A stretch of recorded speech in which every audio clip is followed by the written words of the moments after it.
శివుడు ఎందుకు శ్మశానాల్లో తిరుగుతాడు, ఎందుకు బూడిద రాసుకుంటాడు, పుర్రెలు ఎముకలతో వేషాలు ఎందుకు వేసుకుంటాడు అనే సందేహం చాలా మందిలో ఉంటుంది. ఇవి చూడటానికి అమంగళంగా అనిపించినా వీటి వెనుక ఓ గొప్ప ధర్మ సందేశం ఉంది. పద్మపురాణంలోని ఓ కథ ప్రకారం పూర్వం రాక్షసులు భయంకర తపస్సులు చేసి దేవతల నుంచి వరాలు పొందేవారు. ఆ వరాలతోనే దేవతలను బాధించేవారు. వాళ్ల తపస్సు ధర్మపరంగా అయినప్పటికీ దుర్వినియోగం వల్ల ప్రపంచానికి కష్టాలు కలిగేవి. ఇదంతా చూసిన ఇంద్రాదులు శ్రీ మహావిష్ణువును ఆశ్రయించారు. అప్పుడాయన ఓ ఉపాయం చెప్పాడు.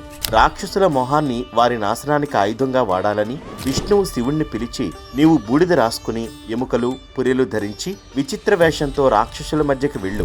దేవనింద దైవదూషణ వంటి విషయాలను వారికి బోధించు. వాళ్ళు నాస్తికత్వంలో నాశనమవుతారు అని సూచించాడు.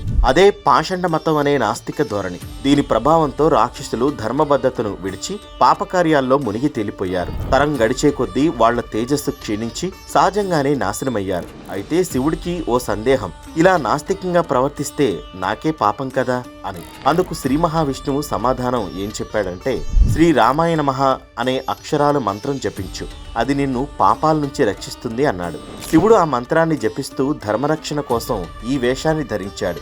ఈ కథా సందేశం ఏమని స్పష్టం చేస్తుందంటే, దేవతలిచ్చే వరాలు మంచి కోరికల కోసం వాడాలి. తపస్సు పూజ ఎంత శుద్ధంగా చేసినా దాని ఫలితాన్ని దుర్వినియోగిస్తే శిక్ష తప్పదు. ధర్మరక్షణ కోసం దేవతలు ఏ విధమైన మార్గానికైనా వెళ్తారు, అది కూడా తమ పాత్రలో భాగమే. శైవ వైష్ణవ పరస్పర సంబంధానికి ఇది అద్భుత ఉదాహరణ. ఓం నమః శివాయ.